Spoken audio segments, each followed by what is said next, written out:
mila voary fandarana miresaka ny fitantanana tsara atao amin'ny tontolo iainana. Iarahana amin'ny Alliance Voary Gasy, tompona andraikitra sy mpanatotosa Obinandrianina Barjona.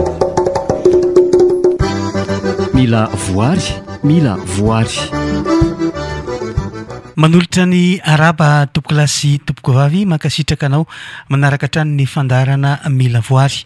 Androany isika dia iresaka manokana ny momba ny arena kibon'ny tany. Ny arena kibon'ny tany raha ny fitrandrahana azy eto Madagasikara dia mizara roa. Ao ny atao hoe fitrandrahana madinika ary ao ny fitrandrahana ataon'ireo indostria na ny kompania no amatarantsika azy. Amin'ity androany ity iompana-ny resadresaka sy ny fandarana ny mahakasika ny fitrandrahana madinika izany izay iresahan'ireo tompon'andraikitra samihafa amintsika eto ny mahakasika ity fitrandrahana ity. Ankoatra ny tompon'andraikitra anivon'ny ministera dia eo ihany koa ny ataontsika hoe vomera misahana izany eo anivon'ny vondron'ny Alliance Voary Gasy izay misahana manokana izay tontolo ny arena kibon'ny tany izay. Manasanao ary anaraka ny fandarana hatramin'ny farany.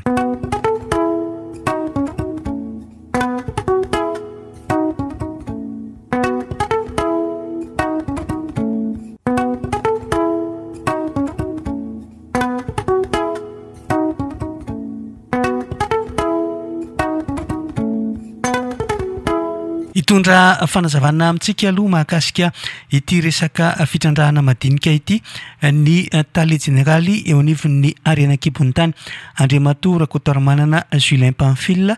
mahakasika izay tontolon'ny arena kibon'ny tany ho an'ny fitrandrahana madinika izay. Raha ny fitrandrahana madinika aloha no resahana eto Madagasikara dia miteny tokana angamba ny azo resahana azy dia Betsiandrofana. Ny antony dia raha ny atotanisa zao ny jerena dia ireo fitrandrahana lehibe vavety no mandrakotra ny fampidiram-bola na ny fampiasam-bola eo amin'ny 900 eo. Izany hoe ny ambiny no an'ny fitrandrahana madinika nefa ireo fitrandrahana madinika ireo betsaka ihany. Ka izay no mahatonga hoe sarotrarotra ihany no resaka azy satria maro no manao azy nefa ny lamina, ny lalàna, ny fandaminana tsy misy fifanarahana amin'izay, tsisy fanarahana an'izay dia manjary fanaovanovana foana izany ny BDB ka manjary tsisy tombontsoana ho an'ilay mpitrandraka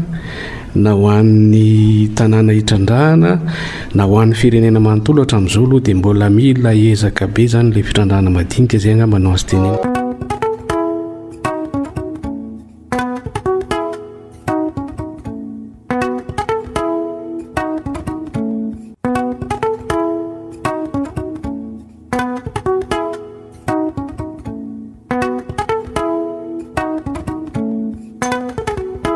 Sika manerana Madagasikara amin'izao fotoana izao dia feno an'ilay fitrandrahana madinika ary raha hoe ny akora tena trandrahana ny tena betsaka aloha misy eran'ny Madagasikara amin'ny saika faritra rehetra dia ny volamena. Ny volamena zany ny tena betsaka ny mpitrandraka indrindra amin'izao fotoana izao. Ny vatosoa moa misy ihany kanefa tatoato ny vidin'ny vatosoa dia nidina amin'ny tsenam-barotra iraisam-pirenena no izay angamba ny tena antony sady manomboka efa sarotrarotra koa mijery an'ilay ety ambonimbony faritra zany dia midina ambany sarotra ataony fitrandrahana madinika dia mety izay ny antony fa ny volamena aloha hatramin'izao dia manerana ny faritra rehetra dia saika misy avokoa tsy afaka hitena hoe faritrizana tena betsaka fa saika misy avokoa na Betsiboka zany na Morimani zany na Vatovavy Fitovonany na ny Atsimandrefana sy ny sisa betsaka ny misy andreo fitrandrahana ireo.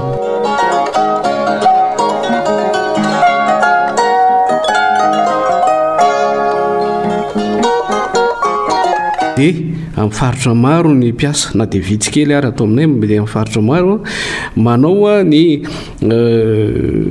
conscientisation amba amin'ny teny frantsay filazy azy a sensibilisation any amin'ny fokon'olona ny fokotany any amin'ny tompona ndraiky manam-pahefana isa tokony any amin'ireny toeran'ireny hoe inona ny lalàna inona ny tokony hifanampiana raha ohatra ka azo atao dia izao dia efa miomana mba ahazo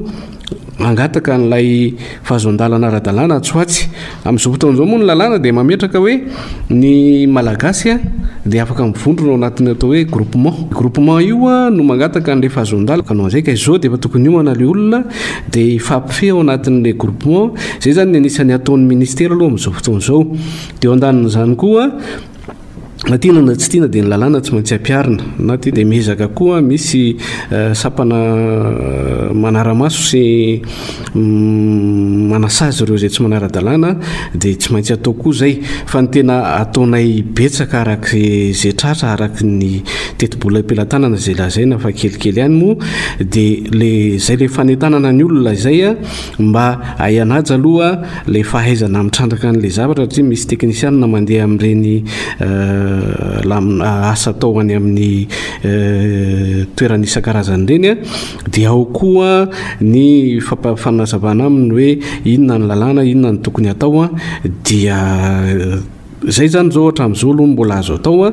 fa raha misy ny manaraka rakaraka izay zava-misy ihany a dia mbola hotohizana foana zay zava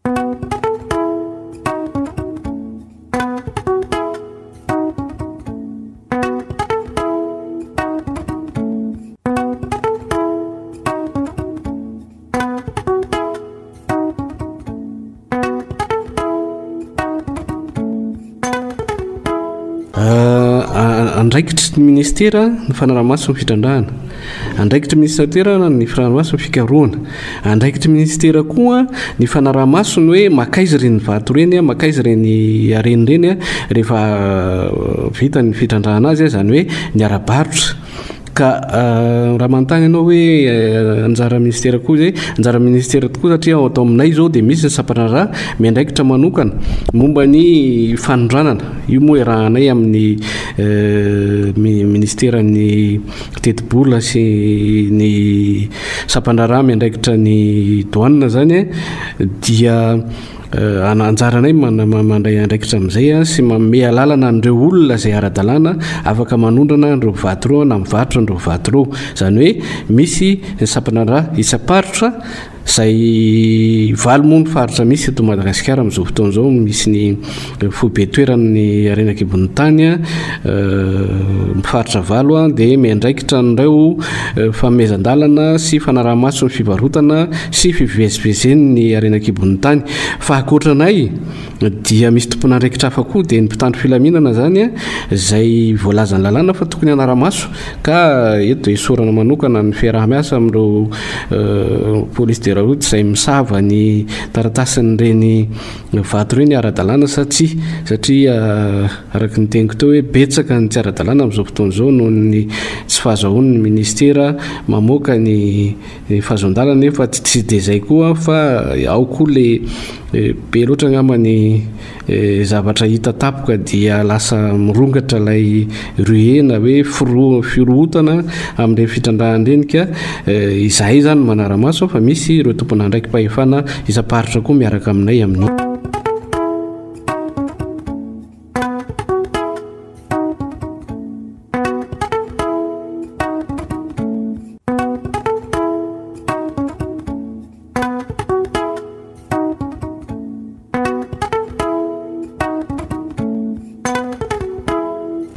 ny arenakibon'ny tany a dia tsy indroa na intelo indray mandeha mandalo ka mandray mandeha mandalo azy zany natonga an'le lalàna natao hoe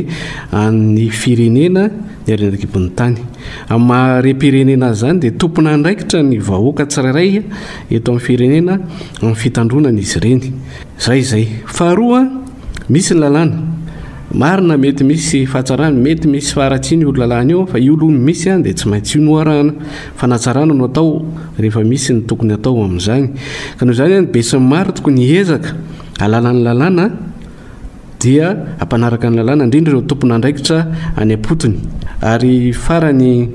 ny tiako lazaina ngamba dia arena ny arenakibon'ny tany amin'ny marena azy zany a dia mila trandrahana izy a de rehefa trandrahana izy a ivadika vola kanefa raha ataotao zany fitrandrahana sy fivarotana zany a de tsisy azo tombontsoa amin'izany ny rehetrarehetra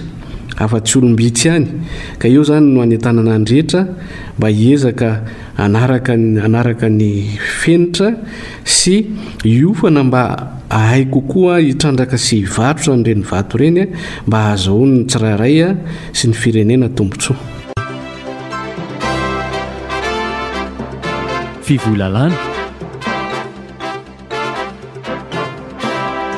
Ramatoa Randriamora Sata Oliarmino isan'ny mahay ny lalàna mahakasika ny fitrandrahana madinika no hitondra amintsika ireo lalàna izay voaresaka indrindra mahakasika ny fitrandrahana madinika izay.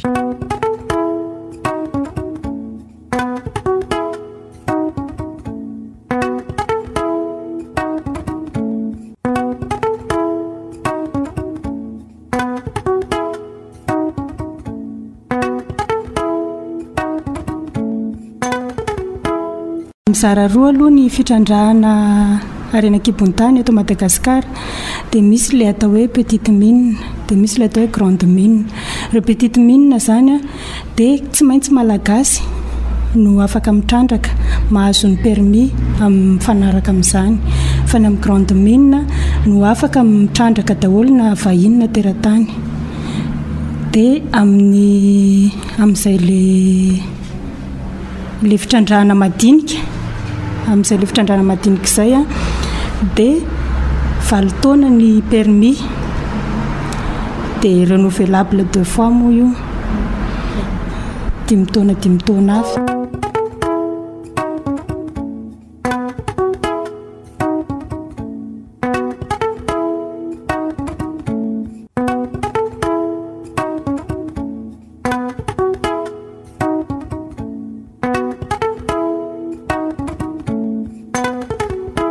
Voalohany aloha izay hoe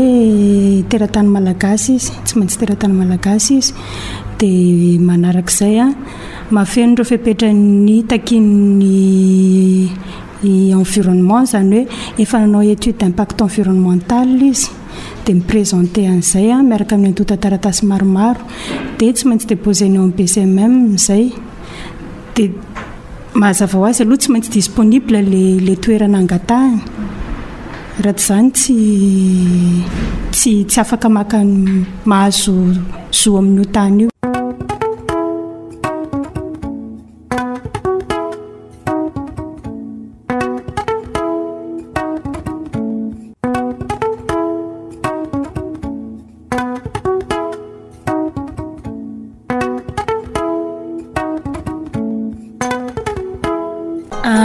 Raha ohatra ka tany mpanjakana izy tsy izy tompony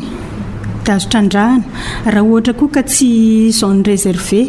eo amin'ilay resaka tontolo iainana izay ihany. Fa raha ohatra ka tany olon-tsotra izy dia tsy maintsy mifanaraka amin'ilay tompon'ilay tany izy dia matetika moa ny fataon'ny opérateur manao contrat de bail izany hoe manofa n'ilay tanin'ilay olona dia mifanaraka izy sy ilay tompon'ilay tany amin'izay fotoana izay.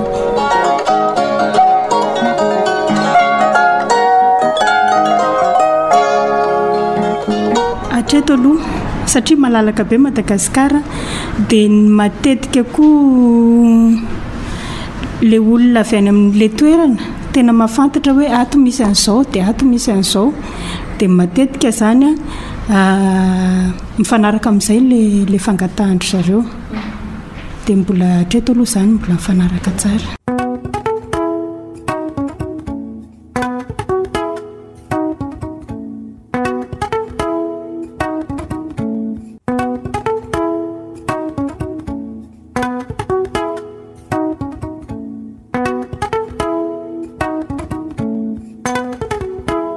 Maromaro ny tsy fanarahan-dalàna amin'ny resaka fitrandrahana arenakibon'ny tany fa ny tena mateti-pitranga eto amin'ny ministera amin'izao eto Madagasikara dia ny fitrandrahana tsisy taratasy zany hoe tsisy fahazahoan-dalana avy aty amin'ny ministera dia ny fidirana ao anatin'ny tanin'olona efa tany ananan'olona zo ananan'olona fahazahoan-dalana mbola misy miditra ihany ireo matetika no fandikan-dalana tranga dia amin'izay fandikan-dalana izay dia mafimafy ihany ny sazy indrindra ho an'le miditra ao anatin'le tanin'olona efa nahazahoana fahazahoan-dalana noho ny hoe mitrandraka amin'ny tsy manana taratasy fa samy mafimafy ihany aloha ny sazy dia eo koa ny exportation illicite satria mila atota taratasy be dia be fa afaka mivoaka ny Madagasikara ny vato mba ahafahana mamerina an'le vola aty amin'ny ny tena enjany indrindra angambany dia ny figadrana hatrany amin'ny 20 taona hatrany maizina dia ny amande izay tena midangana ambony be mahatratra hatramina miliara ilay izy arakaraky ny gravité-n'le fandikan-dalana ataon'ny tsirairay.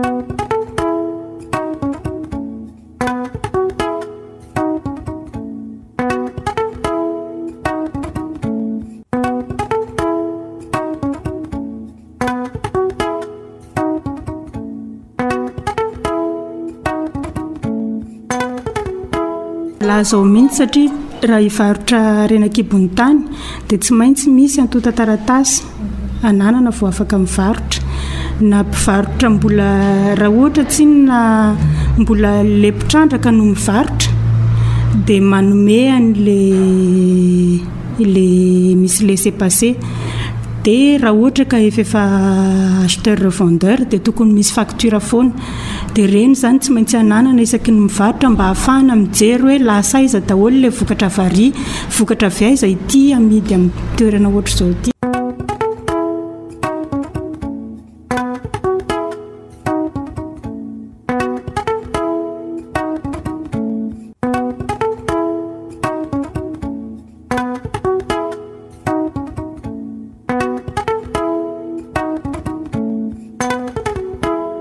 Hatramin'izao aloha nanomboka 2 taona angamba izay najanona mihitsy ny fanondranana ny resaka volamena satria raha ny tokony ho izy izany ny banque centrale no afaka mividy volamena sy mananina an'izay dia nefa moa hitantsika amin'ny fahitalavitra sy amin'ny gazety angambany hoe misy ihany ireo manao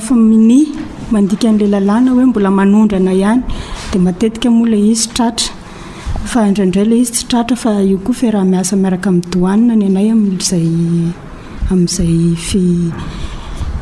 fanenjehana an'izay fanondranana tsokosoko.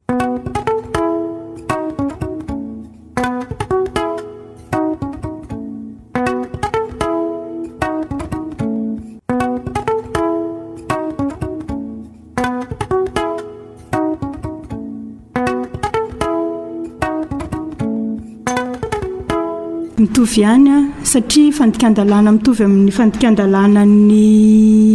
anona ihany ilay izy amin'ilay hoe fivarotana sy fitondrana sy fihazonana vokatra tsisy taratasy dia raha vao tsisy taratasy izany mazava ho azy moa mifosion indrindra ny volamena tsy tokony isy taratasy aloha izany hatreto dia mafimafy ihany satria misy izay fanagadrana izay dia misy koa ny amande dia mbola eo koa no onitra izay takin'ny fanjakana. Mila voary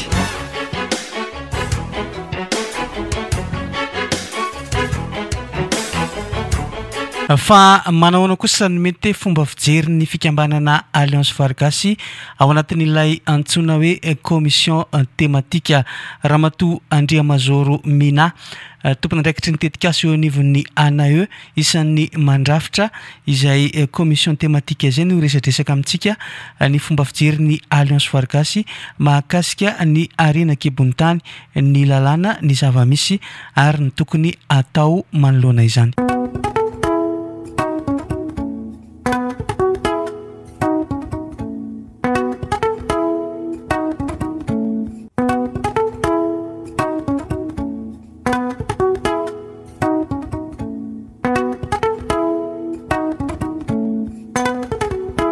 ianareo etanivon'ny ana eo isan'ny mpikambana ao anatin'le hoe commission thématique ny arenakepony tany sy ny fitrandrahana vaventy eo anivon'ny fikambanana alliance voaragasy. Ina moa zany ny fanazavana hoe inona ny tena ataon'izay commission thématique zay? Ay zany hoe marina aloha zany fa ana eo tsy amin'le hoe mine sy industrie extractive ihany fa mpikambana koa izy ao anatin'ny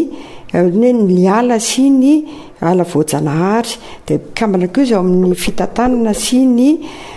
responsabilité citoyenne zany telo no commission misy azy. Fa raha amin'ny arenakibon'ny tany manokana indray zany dia manana tanjona zany commissionna io dia le tsara tantana ireo arena voajanahary anaty tany sy misy fampandrosoana maharitra amin'ny lafiny sosialy sy toe-karena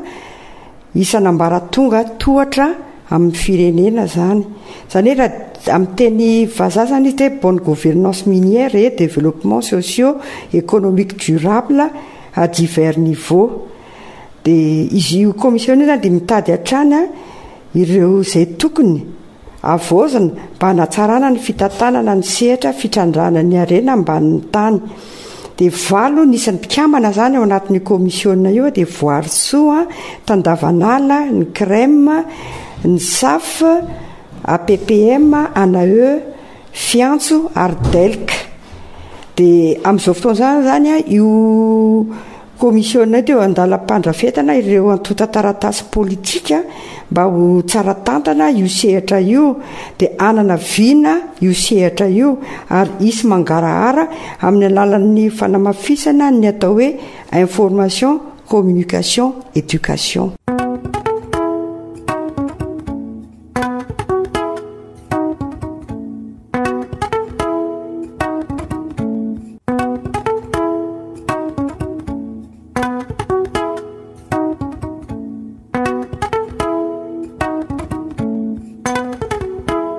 Raha miresaka n'izay tontolon'ny fitrandrahana ny arenakibon'ny tany zay isika ho anareo ao anatin'le commission thématique, manahoana ny resaka hoe lalàna fahitanareo azy amin'ny ankapobeny ny hevitrareo? Raha manokana aloha dia ireo lalàna mifehy zany dia hita hoe fa somary lany andro ihany aloha voalohany. Dia misy koa mila jerena le politika amin'ny ankapobeny fehiny io sehatra io zany satria le sehatra zany maro no mifanjeva ao anatiny, le intersectorialité zany tiana lazaina amin'izay. Dia misy koa zany lalàna tsy mifanaraka taka ny fisian'ny fanitsahana carreau minier amin'ny ala voajanahary. Ireo zany dia mifanitsaka, dia nefa matetika ambanin'ny ala voajanahary zany no ahitana ireo zavatra azo trandrahana zany. Dia mila alamina zany le resaka lalàna. Dia eo koa zany tsy misy viana mikasika an'io sehatra io dia mila etsiketsehana koa zany amin'ny lafin'izay le hoe vision zany.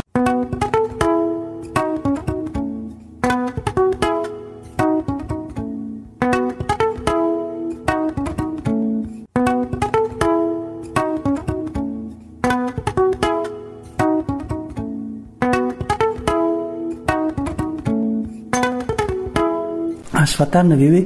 inona le tena arenakibon'ny tany trandrahana eto Madagasikara? Misy maro izy ireo zany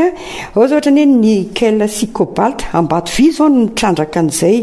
ao ny ilmenite dia ny QMM sy tuliara santsa zao no manao an'izay, chrome ohatra chromite no manao azy, ao ny via dia ny visco ny soalala, misy ny ohatra hoe vanadium, nickel, cuivre dia ny argent dia ny volamena. Ireny zany hoe malagasy minerals no mitrandraka anazy. Misy koa ny green giant project, dia ao moa dia pétrole zany dia ahitana ilay bitume, grès bitumineux, ny huile lourde. Dia mbola misy moa zany zao ny tena mamaivay dia ny resaka hoe ruée vers l'or, zany hoe le fitrandrahana ny volamena ataon'ny olon-tsotra be dia be any ambanin'ny ala voajanahary.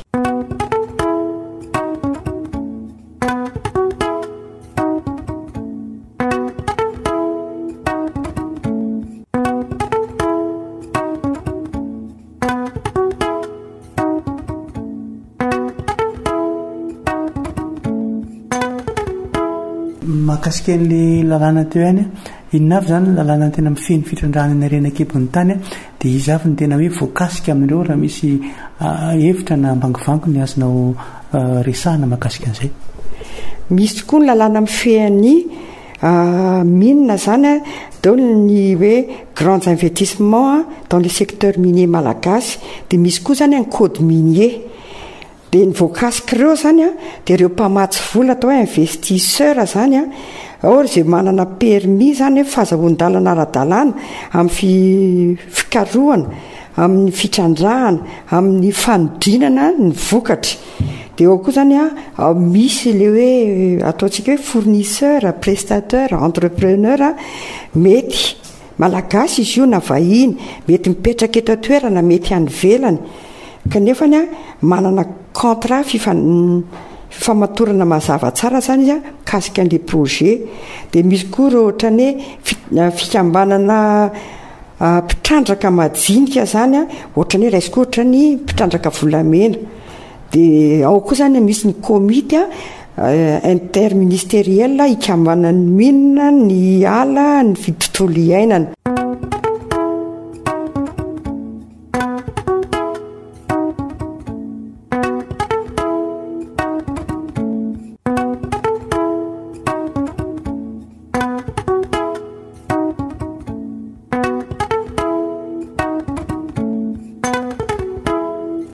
Efa miresaka ihany ianao tery-amboalohany amin'ny resaka fifanitsahana amin'ny arena kibony tany sy ny tontolo iainana, manahoana marina raha ataontsika ndray miresaka ndray mitompo maso hoe tontolo iainana sy fitrandrahana arena kibony tany. Araka le lazaiko teo zany misy zavatra tokony jerena akaiky zany ao anatin'izy io satria matetika zany any amin'ny misy ny ala voajanahary no misy ireo arena voajanahary.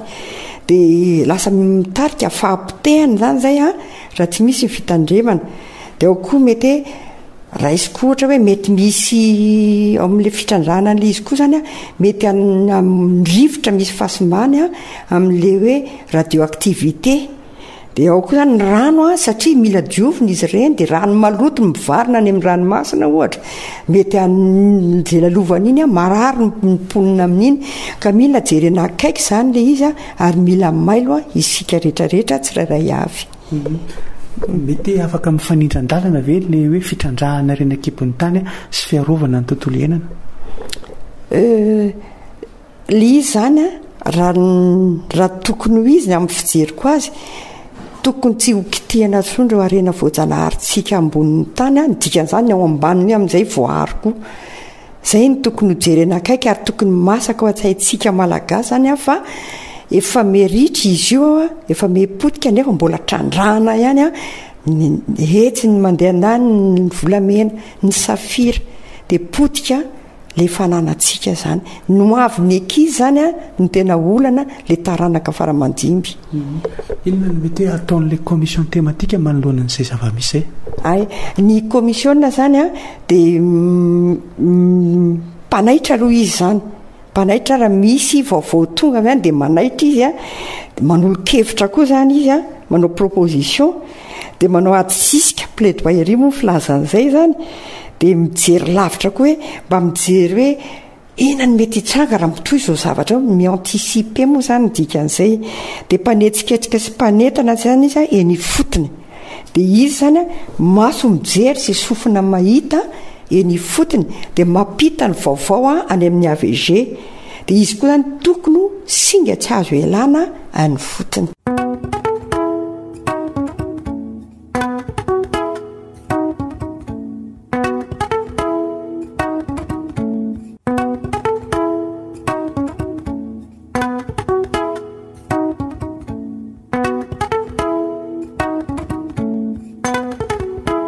Tendray mbava manoloana ny zava-misy ankehitriny amin'izay le hoe fitrandrahan'izay, raha mitoy ireo fitrandrahan'ireo voahary ve ny tontolo iainana, raha arovana ny tontolo iainana mety hiroso ve koa ny resaka toe-karena manoloana n'ilay fitrandrahana zany, fampiankina be le izy, ahoana ny fahitanareo an'izay, inona ny tokony atao? Tena mifampiankina le izy satria le arena voajanahary koa io mety ampivelatra Madagasikara le hoe fampandrosoana maharitra koa mety izy zay, nefa misy koa ny fampitehany raha tsy mitandrina zany. Dia mila mijery akaiky zany a apetraka amin'ny politika ny minina de eo kosa ny politika ny tontolo iainana de fandrindranaandreo zany tokony ezahana mba tsisy le fampitehan'le ala de any amin'ny faritra zay tokony hoe misy azo trandrahana kokoa de kanefa tsy misy ala any ala ny tokony tsara jerena akaiky.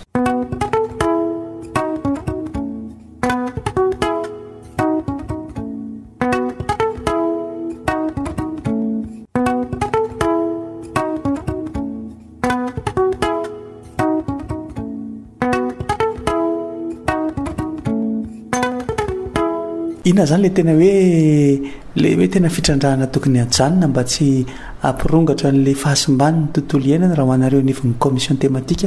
misehatra amin'izay lafiny arena kibony tany zay.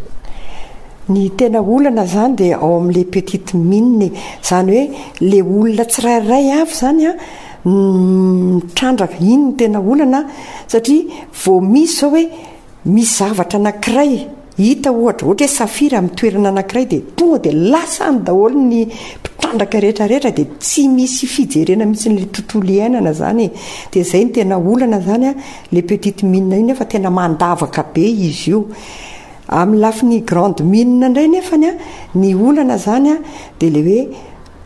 le vola miditra aty amintsika gasy a tena kely mitam'le zavatra azon'le tompon'le mine zany na azo an'le permis resaka ohatra amin'izany zany hoe ambady vy zany a araky ny any iny zany hoe tena kely nge miditra aty amin'ny vola gasy raha pitahina amin'le vola makany amin'zareo kanefa ny miny zany mila jerena iny zany mba le contrat mila jerena akaiky de mila jerena koa zany le lalàna amin'ny fe le grande mine koa zany.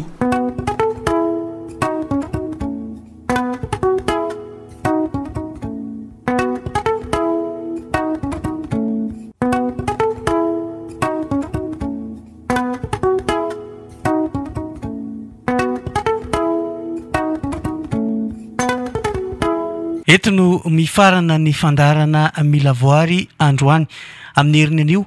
dia mbola itoy ao anatin'izay tontolon'ny arena kibony tany izay isika fa iompana kosa amin'ny fampangaharahana ny fitrandrahana io ihany koa ny mety mbola karazana fanavaozana eritreretin'ny tompon'andraikitra ny anivon'ny ministera ankehitriny amin'ny resaka lalàna mahakasika ny arena kibony tany. Isaorana ianao naraka ny fandarana hatramin'ny farany mametraka ny mandrapitafa ho amin'ny manaraka indray. Mila voary fandarana miresaka ny fitantanana tsara atao amin'ny tontolo iainana. Iarahana amin'ny Alliance Voary Gasy, tompon'andraikitra sy mpanatotosa Obinandrianina Barjona. Mila voary, mila voary.